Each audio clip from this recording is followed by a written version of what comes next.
going to go ahead and move on onto announcements. And we have a handout here from Pete, and it's regarding the Neighborhoods Commission's ad hoc updates.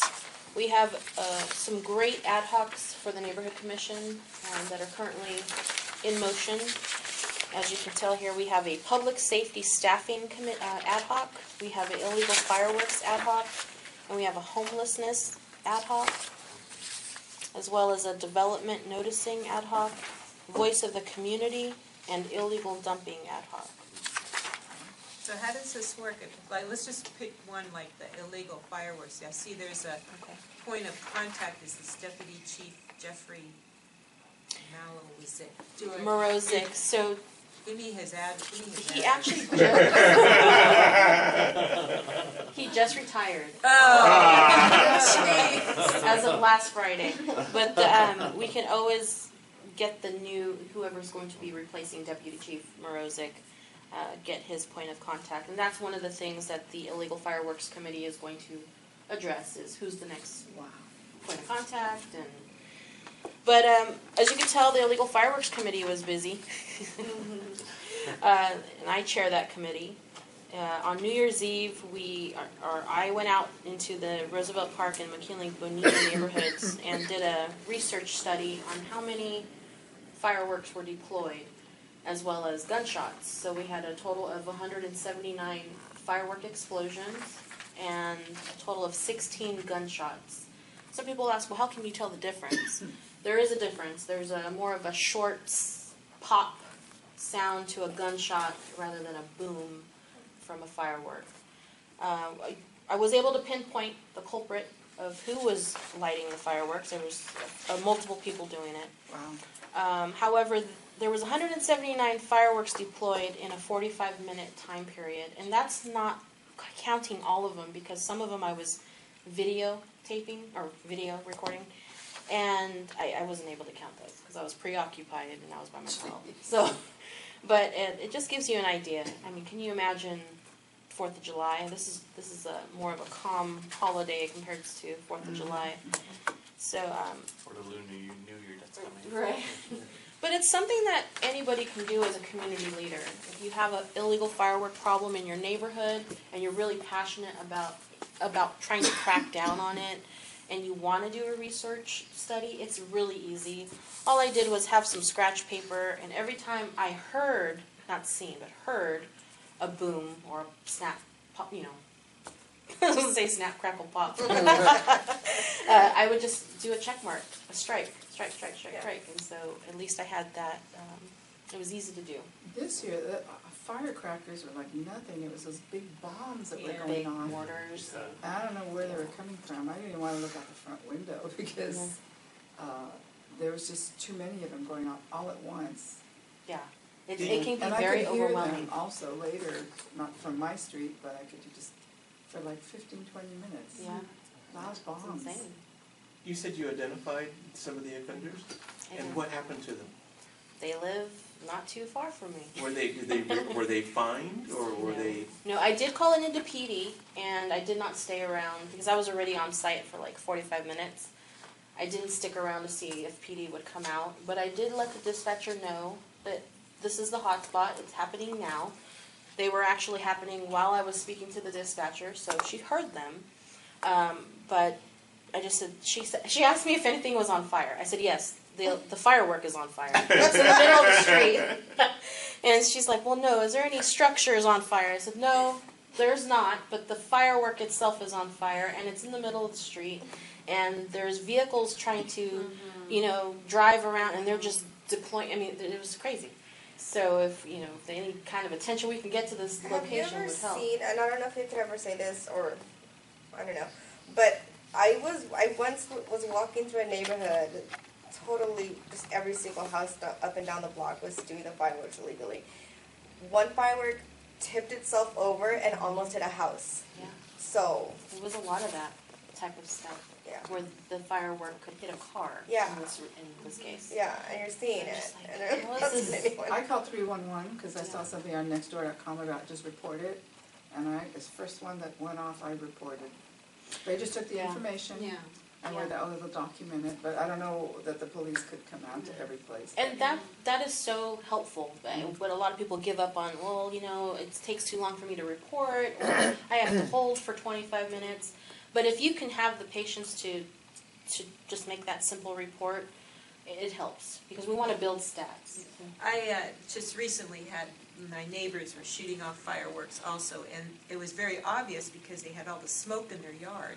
So I did call, and they did cruise by, so the cops did cruise by. You're right about that though. You know, one sobering thing that I came to realize is that if you shoot a gun in the air, that the bullet comes down. And there was an instance to where a bullet came down through the roof of the house and it hit a baby's carriage or something like that. It's just, you don't think about that. It's a scary reality. Oh, really? It's very scary. And so to hear 16 gunshots, I was like, I can only imagine where those are, where are they going to land? Like, obviously there wasn't an emergency from that event, but it's just a scary thing. Did you report the gunshots too? Yeah. Okay. I reported everything all of that.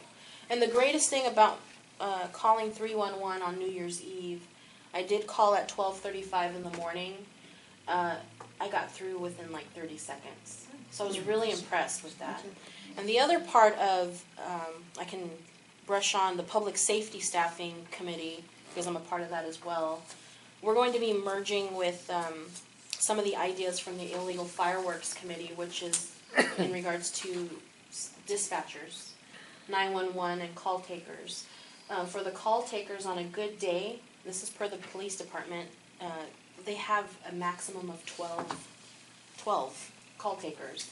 And those are our 311 calls.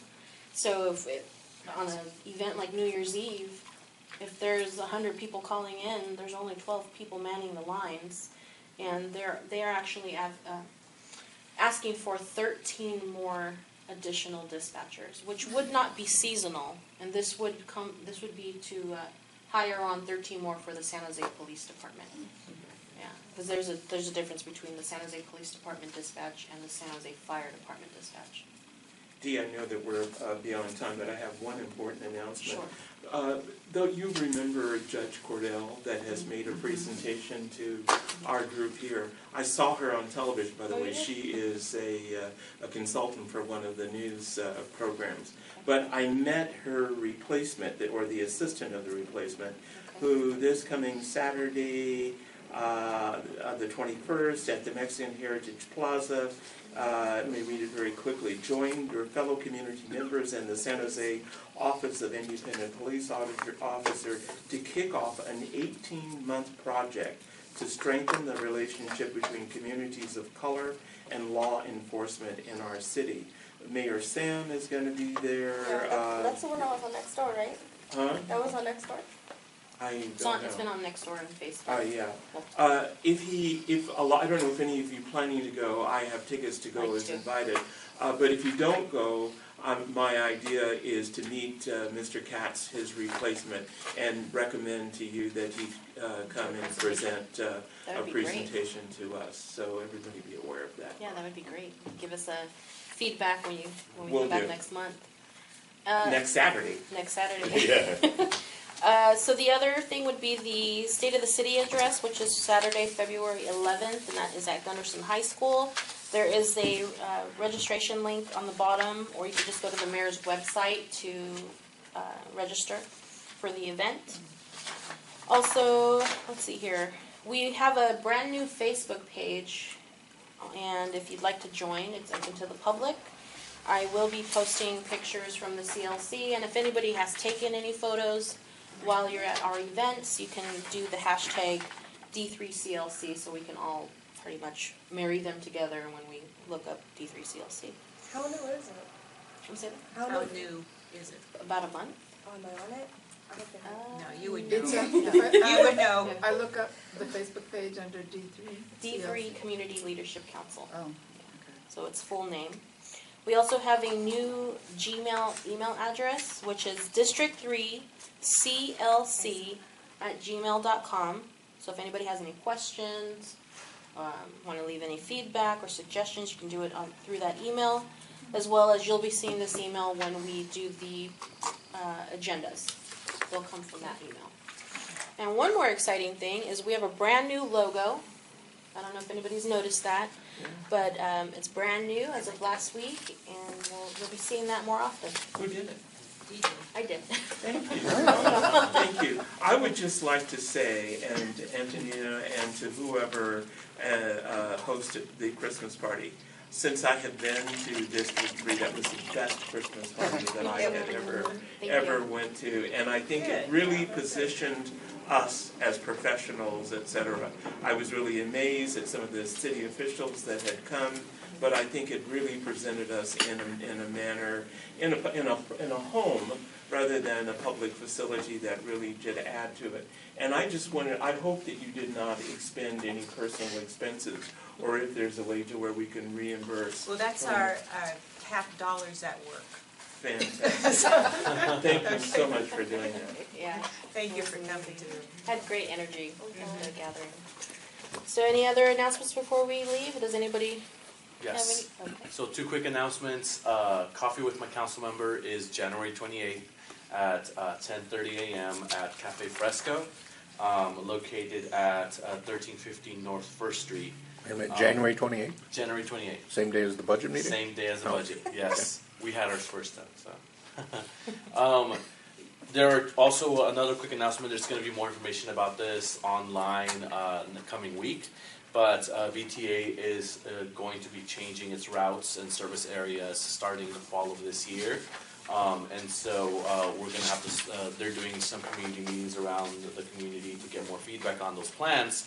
But overall, they're going for 85% coverage. I think it's 18% routes or area. And so if you want more information, here is the proposed service changes that are coming. I have more of these if you want to take one home. That way you'll be able to see it and look through it as the fall comes. Awesome. I have a I'd like to question have for one. you. Oh, absolutely. I have a question for you, for the beautification day. Yes. Is there something that the community should be doing, to start that process?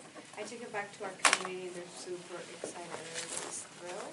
Yeah, so I actually have some dates Okay, that, Yes. so I've been working with Patricia Sehat in the D3 office in regards to the beautification days, and Patricia and I just went over the neighborhood groups that we are going to be merging together for beautification day, and we're kind of have tentative dates right now, but we do have the date of the first one, and it's going to be Saturday, March 25th, and it's going to be in the Roosevelt Park neighborhood, and we are going to be merging Ann Darling, Little Portugal, Roosevelt Park, Rooster Trip for this event, and that's going to be the concept of how the other ones flow.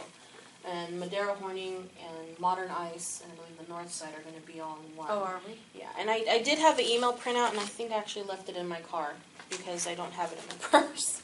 So I can email the dates to everybody on the email list, just to keep it simple that way. So what does that mean? Is it like a litter pickup or planting? It's going to be a or- dumpster day. So it's going to be a Oh, neighborhood okay. dumpster day. I know that Spartan We're having Keys, ours you're having your February. city Yeah. sponsored one, so Your 3-year. Yeah. you don't want to have duplicate. Right. And in the case of Madera Horning, they have a cap grant that they assigned for the dumpster day. Mm. However, we're doing the beautification day, which would give them two Right. options. Right, right. So it's up to the Yeah, so neighborhood. we're gonna switch that into a community event.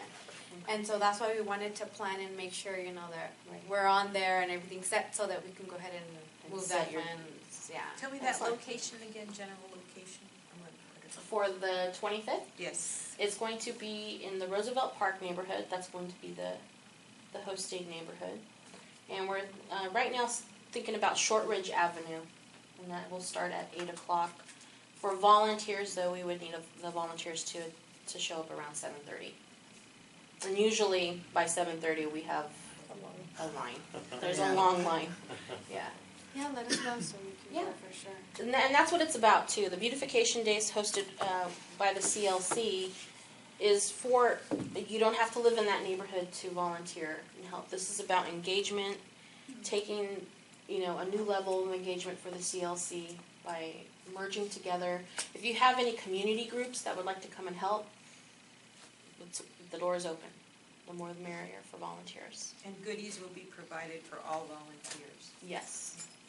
There will be lunch provided. And of course, coffee is probably in there. Definitely. At 7:30, right? 7:30 in the morning. Okay. Okay, so then I'll wait for the email so that we can calendar it and then move the funds elsewhere. Thank you so much. See, You're you've been welcome. busy on Facebook. Yes, I have. Yes, And just it's look. funny because I think I control like 3 different groups. So it's like you'll see my face pop up 4 different times. Different things. You're welcome.